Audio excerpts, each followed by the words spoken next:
नमस्कार मंडळी, आपल्या चॅनलवरती सर्वांचं अगदी मनापासून स्वागत आहे। आज मी घेऊन आलेली आहे बटाटा इडली। कापसासारखी मऊ, स्पॉन्जी आणि अगदी तोंडात विरघळणारी बटाटा इडली। विशेष म्हणजे ह्या इडलीसाठी तांदूळ, उडीद डाळ भिजवण्याची किंवा फर्मेंट करण्याची अजिबात गरज नाहीये। अगदी कमी वेळेत आणि सोप्या पद्धतीने तयार होते। चला तर मग पाहूया ही झटपट आणि चविष्ट अशी बटाटा इडली कशी बनवायची ते। यासोबतच आपण शेंगदाण्याची चटणी बनवणार आहोत। या दोन्हीचं कॉम्बिनेशन इतकं भन्नाट होतं की एकदा बनवाल तर पुन्हा पुन्हा बनवून खाल। तर सर्वात आधी चटणी बनवायला सुरुवात करूया। त्यासाठी इथे मी एक कढई घेतलेली आहे। कढई छान गरम झाली की यामध्ये 1 चमचा तेल घालणार आहोत आणि गॅस एकदम मंद आचेवरती ठेवायचा आहे आणि यामध्ये घालायचे आहेत लसूण। 5 ते 6 लसूण पाकळ्या मी इथे घातलेल्या आहेत। एक छोटा चमचा आपल्याला इथे उडदाची डाळ घालायची आहे आणि याला 1-2 मिनिट आपल्याला परतून घ्यायचं आहे। उडीद डाळ तेलामध्ये हलकीशी परतल्यानंतर यामध्ये आपल्याला घालायचे आहेत अर्धी वाटी शेंगदाणे। सालीसोबत आपल्याला हे शेंगदाणे वापरायचे आहेत आणि सर्वात महत्त्वाचं म्हणजे काय तर इथे आपल्याला शेंगदाण्याची साल काढायची अजिबात गरज लागत नाही। सालीसोबत ही चटणी बनवली की खूप चांगली बनून अशी तयार होते आणि खायला सुद्धा खूप चविष्ट अशी लागते। चटणी तुम्ही तुमच्या गरजेनुसार कमी जास्त बनवू शकता। आता यामध्ये 2 हिरव्या मिरच्या घेतलेल्या आहेत बारीक चिरून, त्याही यामध्ये घालायच्या आहेत आणि याला हलकसं यासोबत परतून घ्यायचं आहे म्हणजे मिरच्या चांगल्या अशा भाजल्या जातील। आता यामध्ये मी अर्धा इंच आल्याचे काही तुकडे करून घेतलेले आहेत बारीक असे। ते तुकडे सुद्धा आपल्याला यामध्ये घालायचे आहेत आणि ते सुद्धा याच्यासोबत परतून घ्यायचे आहेत। शेंगदाणा चटकायला लागला की समजायचा की तो तयार झालेला आहे आणि याला भाजण्यासाठी 3 ते 5 मिनिटं लागतात, कारण तेलामध्ये आपण याला भाजायला लागलेलो आहोत आणि रंग पण बघू शकता हलका ब्राऊन आलेला आहे। आता याला एका प्लेटमध्ये काढून घेऊयात। शेंगदाणे थंड होत आहेत तोपर्यंत इडलीचं बॅटर तयार करून घेऊयात। तर आज आपण बटाट्यापासून इडली बनवणार आहोत। त्यासाठी 2 मध्यम साईजचे बटाटे साल काढून स्वच्छ धुवून पाण्यात भिजत ठेवलेले आहेत। आता याला आपण कट करून घेऊयात। कधीही बटाटा साल काढून पाण्यामध्ये ठेवायचा, त्यामुळे तो काळा पडत नाही। इथे आपल्याला बटाटा शिजवायची अजिबात गरज नाही। कच्च्या बटाट्याचा वापर इथे आपण करू शकतो। बटाट्याला मोठं मोठं कट करून घेतलेलं आहे आणि पाण्यात टाकल्यामुळे स्टार्च जो असतो तो निघून जातो। त्यामुळे आता याला आपण मिक्सरच्या भांड्यात टाकणार आहोत आणि आता याच्यामध्ये आपण बटाट्याबरोबरच 2 हिरव्या मिरच्या मोठ्या मोठ्या कट करून टाकणार आहोत, कारण बटाट्याबरोबर मिरची आणि आल्याचं कॉम्बिनेशन चांगलं लागतं, त्यामुळे हे जरूर टाका। आता आल्याचे मोठे मोठे काप करून यामध्ये टाकणार आहोत आणि थोडं पाणी घालून म्हणजे 2 चमचे याला झाकण लावून बारीक असं वाटून घेऊयात।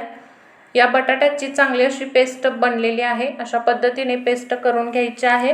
बटाट्याचे काप राहिले नसले पाहिजेत। आता इडली बनवण्यासाठी 1 वाटी रवा घेतलेला आहे। बारीक मोठा रवा जो तुमच्याकडे असेल तो तुम्ही इथे वापरू शकता। इथे आपण मोठा रवा घेतलेला आहे आणि आपण जी बटाट्याची पेस्ट तयार केलेली होती ती याच्यामध्ये टाकूया। यासोबतच यामध्ये आपल्याला अर्धी वाटी दही घालायचं आहे। दही याच्यामध्ये घातल्यानंतर याला सगळं असं चांगलं मिक्स करून घेऊयात।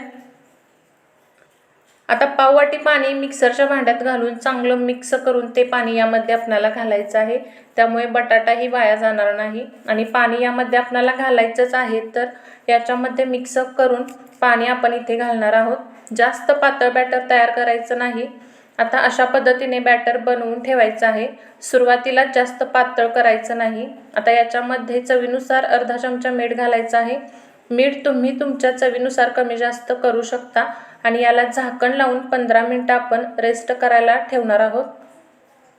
सोबतच शेंगदाणे थंड झालेले असतील त्याला बारीक असं वाटून घेऊयात। एका मिक्सरच्या भांड्यामध्ये हे थंड झालेले शेंगदाणे काढून याची चटणी बनवून घेऊयात। त्यामध्ये काही मसाले आपल्याला ॲड करायचे आहेत। अर्धा चमचा भाजलेल्या जिऱ्याची पूड घालायची आहे। पाव चमचा साधं मीठ घालायचं आहे। पाव चमचा इथे आपल्याला काळं मीठ घालायचं आहे आणि 1 लिंबाचा रस आपल्याला काढून तो घालायचा आहे आणि 1 चमचा इथे काश्मीरी लाल मिरची पावडर वापरलेली आहे। शेंगदाणे भाजताना तुमच्याकडे जर लाल मिरची असेल तर ती तुम्ही वापरू शकता। याला मिक्सरला फिरवून घेऊयात। त्यानंतर थोडंसं पाणी घालून याची पेस्ट तयार करून घेऊयात। शेंगदाण्याची चटणी तुम्ही तुमच्या आवडीनुसार पातळ किंवा घट्ट ठेवू शकता, पण थोडीशी पातळ करा। आता चटणीला तडका देण्यासाठी 2 चमचे तेल घ्यायचं आहे. हा तडका आपण चटणीसाठी आणि इडलीसाठी दोन्हीसाठी बनवणार आहोत. सर्वात आधी 1 चमचा मोहरी घालायची आहे. मोहरी छान तडतडली की यामध्ये 1 चमचा उडीद डाळ घालायची आहे. उडीद डाळ सुद्धा यामध्ये छान अशी भाजली जाते. आता यामध्ये आपणाला पाव चमचा हिंग घालायचा आहे आणि 8 ते 10 कढीपत्त्याची पाने घालायची आहेत. तडका छान बसलेला आहे. हलकासा आपण याला मिक्स करून घेऊया आणि गॅस आता बंद करायचा आहे. आता हा तडका आपण बनवून तयार केलेला आहे. हा तडका आता आपण अर्धा चटणीमध्ये घालणार आहोत आणि अर्धा तसाच ठेवायचा आहे आणि त्याला आपण परत वापरणार आहोत. तर तुम्ही ते बघू शकता. मस्त अशी आपली शेंगदाण्याची चटणी इथे बनवून तयार झालेली आहे. वाव, कलर किती मस्त आलेला आहे. खरंच खूप छान लागते. वरून थोडीशी कोथिंबीर ॲड करायची आहे आणि ही शेंगदाण्याची चटणी एकदा तुम्ही नक्की ट्राय करा. खरंच खूप चविष्ट लागते. याच्यासोबतच इडलीच्या साच्याला तेल लावून घेणार आहोत, त्यामुळे इडली सहज निघेल. हे सर्वात आधी आपल्याला काम करायचं आहे. तेलाऐवजी तुम्ही तूपसुद्धा वापरू शकता. तर इथे मी सगळ्या इडलीच्या साच्याला असं छान असं तेल लावून घेतलेलं आहे. आता आपणाला रव्याला भिजत ठेवून 15 मिनटं झालेले आहेत आणि बघू शकता तुम्ही रवा छान असा भिजलेला आहे, फुललेला देखील आहे. आता यामध्ये आपण थोडीशी कोथिंबीर ॲड करणार आहोत बारीक चिरलेली, त्यामुळे फ्लेवर छान येतो. तुमच्याकडे जर लाल मिरची अवेलेबल असेल तर ती बारीक चिरून घातली तरीसुद्धा चालेल, पण माझ्याकडे नव्हती त्यामुळे मी इथे वापरलेली नाही आहे. आता यामध्ये जो आपण तडका बनवून ठेवलेला होता तो घालूया, त्यामुळे रव्याला रंग खूप छान येतो आणि या सगळ्याला व्यवस्थित असं मिक्स करून घेऊयात. इथे मी सगळा तडका यामध्ये घालत आहे रव्यामध्ये आणि याला चांगलं असं इथं आपण मिक्स करून घेणार आहोत. बघू शकता तडका मी रव्यामध्ये छान असा मिक्स करत आहे. आता इथे आपल्याला 1 इनोचं पाकिट घ्यायचं आहे. इथे मी 1 इनोचं पाकिट घेतलेलं आहे. ते सगळं यामध्ये घालूया आणि यामध्ये आपण थोडंसं पाणी ॲड करणार आहोत. इथे मी 2 चमचे पाणी इनोवरती ॲड केलेलं आहे. आता याला मिक्स करून घेऊयात. तुम्ही बघू शकता बॅटर फुलायला लागलेलं आहे. इनोला यामध्ये चांगलं असं मिक्स करून घेणार आहोत आणि जास्तही पातळ बॅटर बनवायचं नाही. आणि आता याला पटकन आपण इडलीच्या साच्यामध्ये घालून घेऊयात. इडलीचं बॅटर आपण इडलीच्या साच्यामध्ये घालणार आहोत. इथे 1 चमचाच बॅटर आपल्याला घालायचं आहे, जास्त अजिबात घालायचं नाही. त्यामुळे काय होतं तर इडली फुगते. 1 चमचा भरून आपल्याला यामध्ये इडलीचं बॅटर घालायचं आहे. आता सगळ्या साच्यांमध्ये मी हे इडलीचं बॅटर घालून घेते आहे. तर तुम्ही इथे बघू शकता 1 चमचा मी इथं बॅटर घातलेला आहे. तर इथे माझा 1 साचा भरलेला आहे. दुसरा साचा घेते आहे आणि त्याच्यामध्ये सुद्धा मी 1 चमचा असं भरून इडलीचं बॅटर यामध्ये घालून घेते आहे. तर इथे आपला हा सगळं इडलीचं बॅटर साच्यामध्ये घालून तयार झालेला आहे.